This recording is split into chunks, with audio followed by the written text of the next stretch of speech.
Do you have a short backswing and you'd like to hit the ball further and you know you can do that by just getting a longer backswing? Or do you have a long backswing and you lose control because it is all over the place because the swing is too long? Well, today we're going to talk about both of those ideas.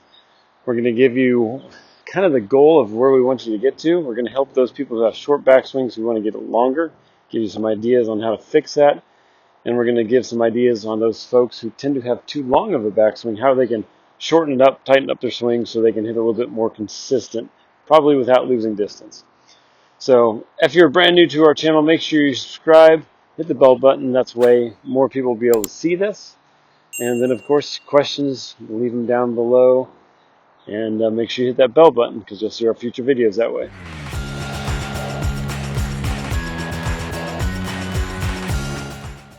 All right, so you're watching this because you have a short backswing. All right, and you want to get it longer because you know that's going to help you hit the ball farther. So the first thing we need to look at is possible reasons why your backswing is short.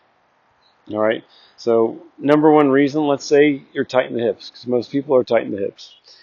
So if you just put the club across your hips and you turn and it looks like it doesn't move a whole lot, automatically you're not going to be able to take the club so far back. So usually we look for about 90 degrees or 45 from your hips, 45 from your shoulders. That gets you the full 90 degrees. All right, tour average is just around 90 degrees. So if we get you 85, that's pretty good. So if you're really tight in your hips and you feel like you just can't turn them a whole lot, pretty simple fix is you're going to take your right foot and you're going to turn it out. So when you set up to it, instead of that right foot being square, you're going to take your right foot, you're going to go out with it quite a bit. Okay, we want to get the swing longer. So even if it feels kind of strange in the beginning, that is okay. So now when you put the club across your hips, if you're able to turn a little bit more, let's say we go from like 10 or 15 to 25 or 35, automatically that's going to then help your torso start to have a little bit more turn also, which is what we want. We want the swing to get longer. All right, so first we get the hips to turn a little bit more, and then you turn your chest a little bit more. Let's say our backswing goes from here to here. All right, that's better. That's better than nothing. All right, if we look at tour average on top of where the top of their backswing tends to end, most tour players are going to stop a little bit short of parallel. All right, when Tiger Woods was dominant, he was definitely short of parallel. Okay, there's not too many John Daly's out there that take it way really far back. If you look at Tony Finau and John Rahm, their backswings are super short. They just create a lot of power by using the ground and using what they do best to create that power. Okay, so you don't have to take it really far back, but we do want to try to get those shoulders to look like when you get to the top. If let's say we try to get it to there. Okay, it's from here to a little bit further. Okay, now let's say that you actually turn your hips really well, you turn your torso well, and you're like, man, my backswing is just really short. What's causing your backswing to be short is what you do with your wrists. All right, so if you don't really set your wrists a whole lot and you turn a whole lot, you can see it. It looks like it stops really short.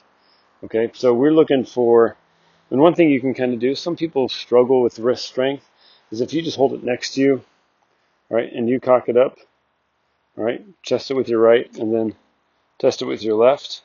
Right? If you can do that without the elbow helping it, you should be able to set your wrist pretty easily.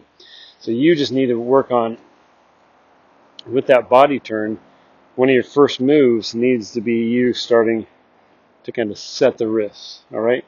There's an old Nick Faldo drill where he used to set his wrists and then turn to the top. Okay? You can kind of do stuff like that, but you have to start to let your wrists set a little bit more. Let that club get to that L position. All right, and then from L, it's just a little bit more turn to get that full swing on top.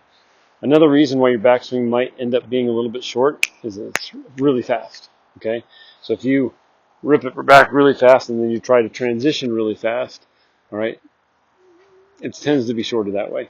So if you can take your backswing, you can set those wrists a little bit more and just give yourself a little bit more time to get to the top. All right, that can make your swing longer. Okay. But you just need to test. You need to test and see if there's hip flexibility issues. Some people have thoracic issues where they just can't turn that 45. So then you have to depend on your hips just a little bit more. All right, we don't want it to go into our lumbar spine, and that's usually what happens when people have tight hips. So if you have really tight hips and you have a tight thoracic spine, all right, you're going to be very limited. Don't try to get it from your lower back.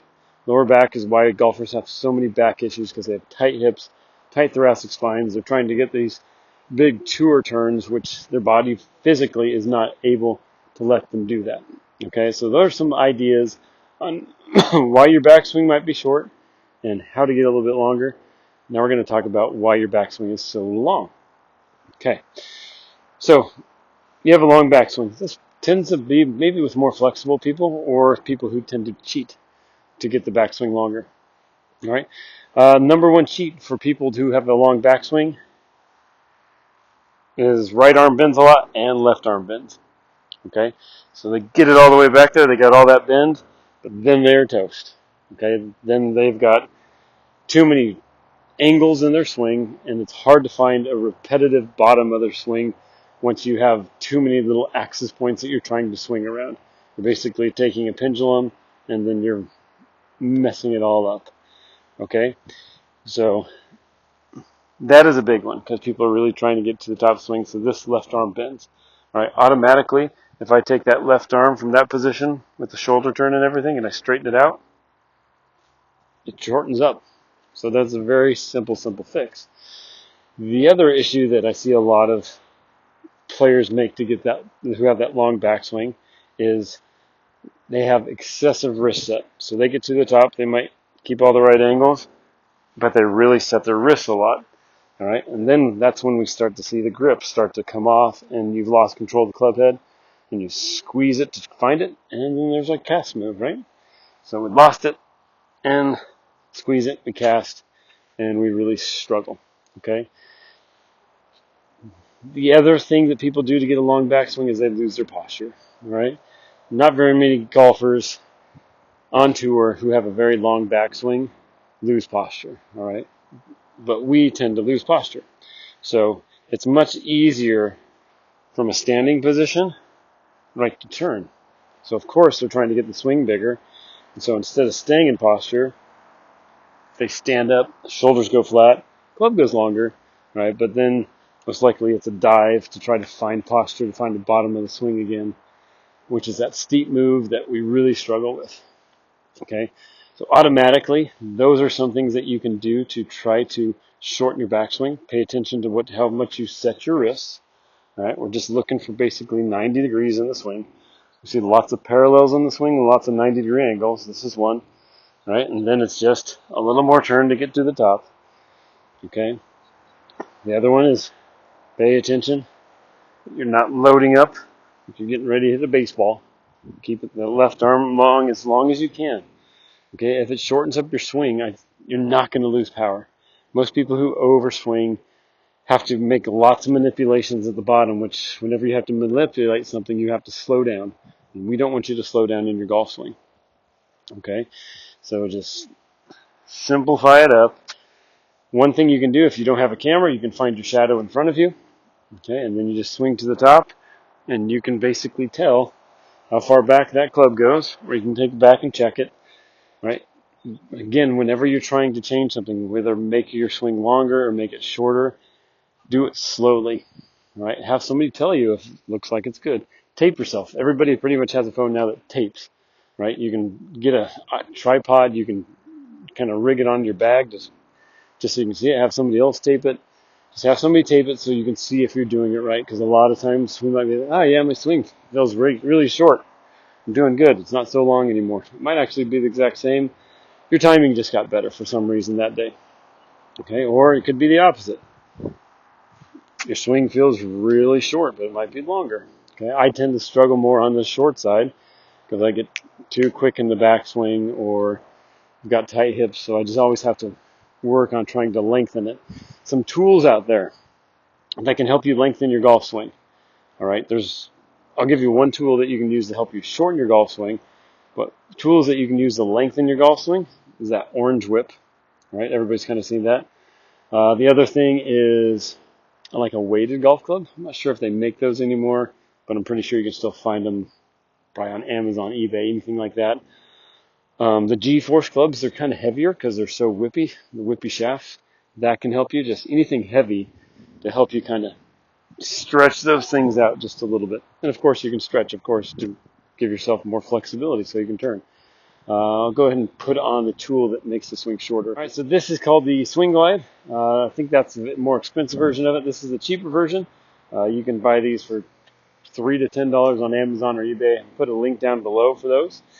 And what this does, it just takes your wrist to a 90-degree angle. So most of us either set our wrist too little or too much, and this will help those. So if you're a short swinger and you don't set your wrist, all right, you'll feel it go into your left forearm for a right-handed golfer, so it gets you to that 90-degree angle.